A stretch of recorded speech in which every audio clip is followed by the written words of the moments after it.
जहागीरदारांच्या घरी येऊन अर्पिताने आता जो काही गोंधळ घातलेला असतो तो गोंधळ निस्तारण्यासाठी हर्षवर्धनने विजयाला म्हटलेलं असतं, विजया लवकरात लवकर खाली जा आणि त्या अर्पिताला समजाव. त्यावर विजया म्हणत असते, काय बोलताय तुम्ही हे? खरंच तुम्हाला वाटतं माझ्या समजवण्याने ती समजेल म्हणून? त्यावर हर्षवर्धन म्हणत असतो, का समजणार नाही? तुला समजावता येणार नाही का? त्यावर विजया म्हणत असते, तसं नाही, पण तुम्हाला माहिती आहे ना त्या मुलीच्या डोक्यावर परिणाम झालाय. तिला कोणीही सांगून समजणार नाहीये. हे वाक्य ऐकल्यावर हर्षवर्धन म्हणत असतो, मग आपल्या घरात चालू असलेला गोंधळ असा चालू ठेवायचा आहे का? त्यावर विजया म्हणत असते, अहो या सगळ्याचं सोल्युशन तुमच्याकडे आहे. त्यावर हर्षवर्धन म्हणत असतो, म्हणजे काय म्हणायचं काय तुला? त्यावर विजया म्हणत असते, अहो असं काय करताय? तुम्हीच म्हणाला होतात ना फक्त 10 दिवसात या ऊर्जाला घराबाहेर काढतो म्हणून, आणि त्यानंतर शौर्यचं लग्न तुम्ही त्या अर्पिताशी लावणार आहात म्हणून. हे वाक्य ऐकल्यावर हर्षवर्धन म्हणत असतो, विजया विजया आता ते शक्य नाहीये. हे वाक्य ऐकल्यावर विजया म्हणत असते, काय काय म्हणालात तुम्ही? ते शक्य नाहीये म्हणजे काय? काय म्हणायचं काय तुम्हाला? हे वाक्य ऐकल्यावर हर्षवर्धन म्हणत असतो, विजया तुला एकदा सांगितलेलं कळत नाहीये का? एक गोष्ट लक्षात ठेव, आता त्या ऊर्जाला घरातून बाहेर नाही काढू शकत मी. हे वाक्य ऐकल्यावर विजया म्हणत असते, म्हणजे म्हणजे तुम्ही मला फसवलं तर? त्यावेळेला हर्षवर्धन म्हणत असतो, विजया छोट्याच्या गोष्टीला मोठं करू नकोस. जा सांगितलंय तेवढं कर. अर्पिताला समजाव आणि इथून पाठवून लाव. हे वाक्य ऐकल्यावर विजया म्हणत असते, नाही हा नाही, उगाच मला तुम्ही काहीही सांगाल आणि मी ऐकीन असं जर तुम्हाला वाटत असेल तर ते अजिबातच शक्य नाहीये. आणि अशातच आता विजया थेट तिथून बाहेर जात असते. त्यावेळेला हर्षवर्धनला कळून चुकलेलं असतं, जे काही केलं आहे ते आता आपणच निस्तारलं पाहिजे. लगेचच आता हर्षवर्धन बेडरूम मधून बाहेर येतो आणि वरून खाली पाहतो तर अर्पिता शौर्यच्या जवळ असते आणि ती बोलत असते, शौर्य शौर्य माझ्याकडे बघ ना. अरे असं काय करतोस तू? येत्या 2 ते 3 दिवसामध्ये आपलं लग्न होणार आहे आणि तू फक्त आणि फक्त तुझ्या कामाच्या मागे असशील तर आपण शॉपिंग कधी करायची? हे सगळं ऐकल्यावर आता हर्षवर्धनने लगेचच ठरवलेलं असतं की आता मलाच काय ते केलं पाहिजे. आणि लगेचच हर्षवर्धन थेट शिडींवरून खाली आलेला असतो आणि समोर असलेल्या अर्पिताला जोरदार आवाज देतो, अर्पिता अर्पिता काय चाललंय हे? त्यावर अर्पिताचं लक्ष हर्षवर्धनकडे जातं आणि हर्षवर्धनला अर्पिता बोलू लागते, बरं झालं अंकल तुम्ही आलात. तुम्ही सांगा ना शौर्यला माझ्या बरोबर शॉपिंगला यायला. हे वाक्य ऐकल्यावर आता हर्षवर्धन म्हणत असतो, अर्पिता भानावर ये. काय चाललंय तुझं? तुला इतकंही कळत नाहीये का? शौर्यचं लग्न झालंय आणि तेही समोर असलेल्या ऊर्जासोबत. त्याची बायको समोर असताना तू त्याला अशा प्रकारचे वाक्य बोलूच कसे शकतेस? आणि अशातच आता थेट हर्षवर्धनला मागून येत विजया म्हणत असते, तुमच्या लक्षात येत नाहीये का? तिच्या डोक्यावर परिणाम झालाय. तुम्ही जितकं तिला बोलाल तितकं ती वेड्यासारखंच वागणार. त्यावेळेला हर्षवर्धन म्हणत असतो, मग माझ्या घरात हा तमाशा नकोय मला. आताच्या आता तिला घराबाहेर काढ. आणि अशातच आता थेट विजया हर्षवर्धनच्या सांगण्यामुळे अर्पिताला समजवण्याचा प्रयत्न करू लागते. पण अर्पिता काही केल्या विजयाच्या बोलण्याकडे लक्षच देत नसते आणि ती फक्त माझा शौर्य इतकंच बोलत असते. ती आपल्या एका वेगळ्याच जगात असते. आणि अशातच आपण पाहतोय आता हर्षवर्धन म्हणत असतो, शौर्य तुलाही नीट तिला समजावता येत नाहीये का? त्यावेळेला शौर्य म्हणत असतो, डॅड खरं तर मी तिला लग्नाआधी नीट समजावलं होतं, पण तुम्हीच नेमका घोळ घातला. तुम्हाला मॉमला सांगायची काय गरज होती की येत्या 10 दिवसामध्ये ऊर्जाला घराबाहेर काढतो म्हणून? हे वाक्य ऐकल्यावर हर्षवर्धन म्हणत असतो, मला नव्हतं माहित प्रकरण इतकं चिघळेल म्हणून. आणि अशातच आता थेट हर्षवर्धन अर्पिताचा हात धरतो आणि तिला म्हणत असतो, चल इथून आधी बाहेर हो. हे वाक्य ऐकल्यावर आता अर्पिता म्हणत असते, हर्ष अंकल काय करताय तुम्ही? हे तुम्ही मला तुमच्या घरातून बाहेर का काढताय? तुम्हाला लग्न करून मला या घरात आणायचं आहे ना? हे वाक्य ऐकल्यावर हर्षवर्धन म्हणत असतो, तुझं डोकं ठिकाणावर आहे की नाही? का डोकं ठिकाणावर नसल्याचं नाटक करत आहेस? हे वाक्य ऐकल्यावर आता मागून थेट कुमुदिनी म्हणत असते, हर्षवर्धन तिच्याशी नीट वाग. त्यावेळेला कुमुदिनीला हर्षवर्धन म्हणत असतो, आईसाहेब तुम्हाला जमत असेल तर ही केस तुम्ही हँडल करा. त्यावेळेला कुमुदिनी म्हणत असते, हर्षवर्धन ही केस हँडल करणं तुझ्याच हातात आहे. कारण तूच विजयाला सांगितलं होतंस ना की 10 दिवसामध्ये ऊर्जाला घराबाहेर काढतो. मग आता काय करणार आहेस तू, सांग, इथे स्पष्ट कर. त्यावेळेला हर्षवर्धन म्हणत असतो, चूक होती माझी ती.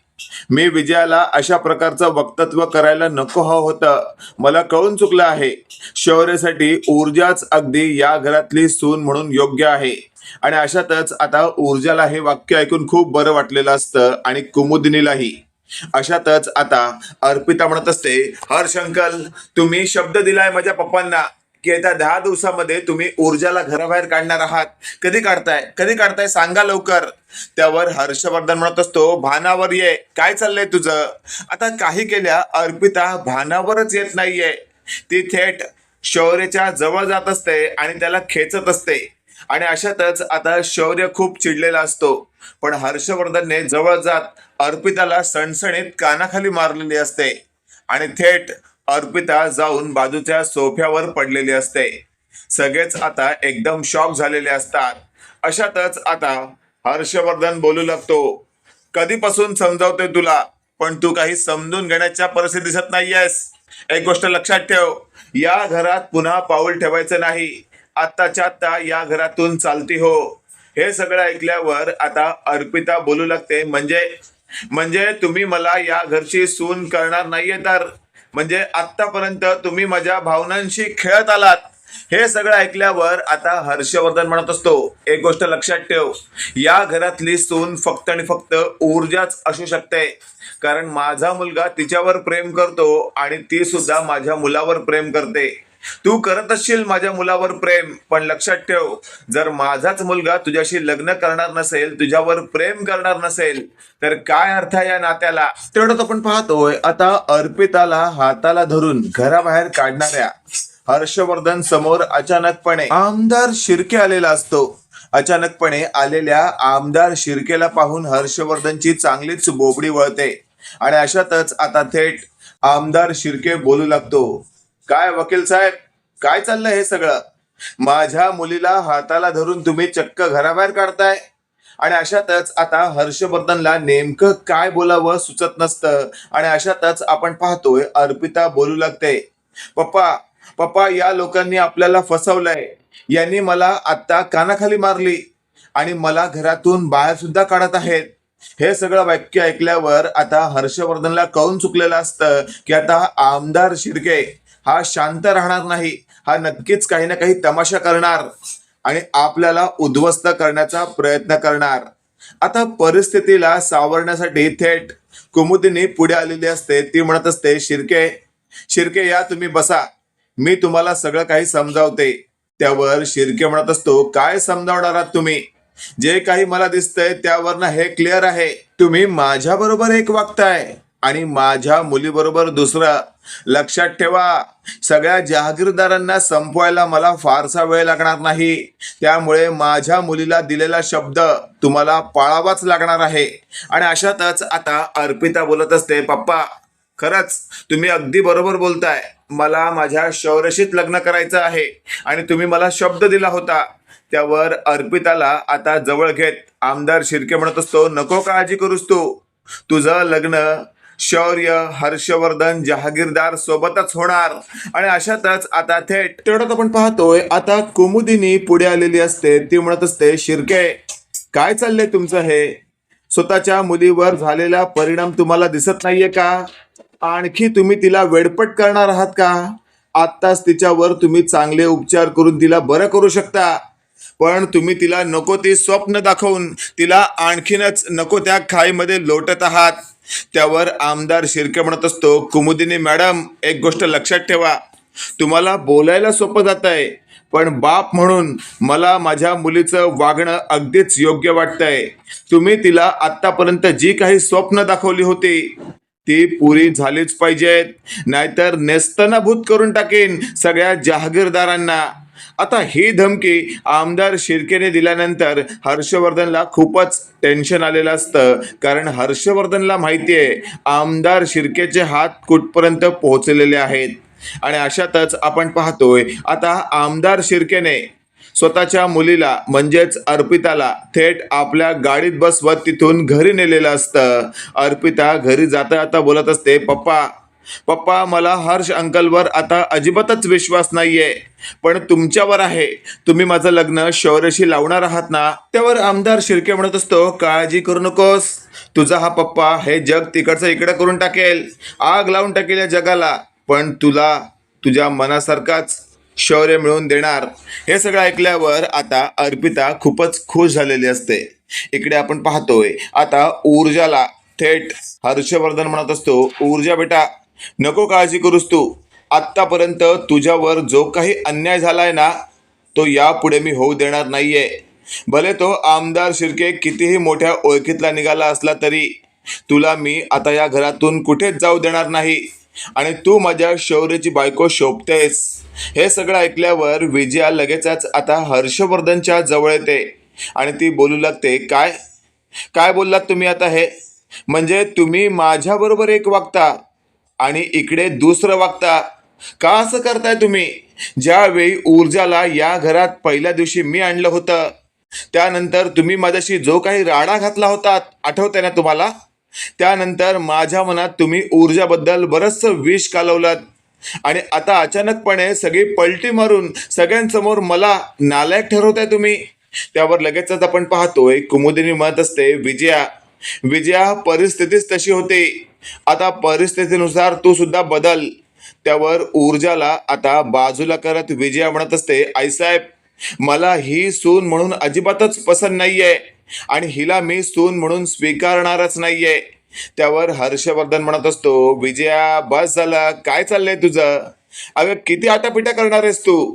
एक गोष्ट लक्षात ठेव, मी आता ऊर्जाला या घरातली सून म्हणून स्वीकारलंय, आणि लक्षात ठेव तुलाही चांगलं माहिती आहे की ऊर्जापेक्षा चांगली सून तुला दुसरी कोणी मिळणार नाही. हे वाक्य ऐकल्यावर आता विजया म्हणत असते, वा, म्हणजे मला तोंडावर पाडून स्वतः मात्र नामे निराळे राहिलात तुम्ही. पण लक्षात ठेवा, तुमच्या अशा वागण्यामुळे माझा तुमच्यावरचा विश्वास आता उडत चालला आहे. त्यावर लगेचच आपण पाहतोय शौर्य पुढे आलेला असतो. तो म्हणत असतो, मॉम मॉम आता सगळं जाऊ दे ना. डॅड आता सगळं काही स्वीकारतायत ना, आणि तुला ही आधी ऊर्जा म्हणून या घरातली सून म्हणून आवडली होती, मग अचानकपणे तुझ्या मनात इतकं विष कसं काय?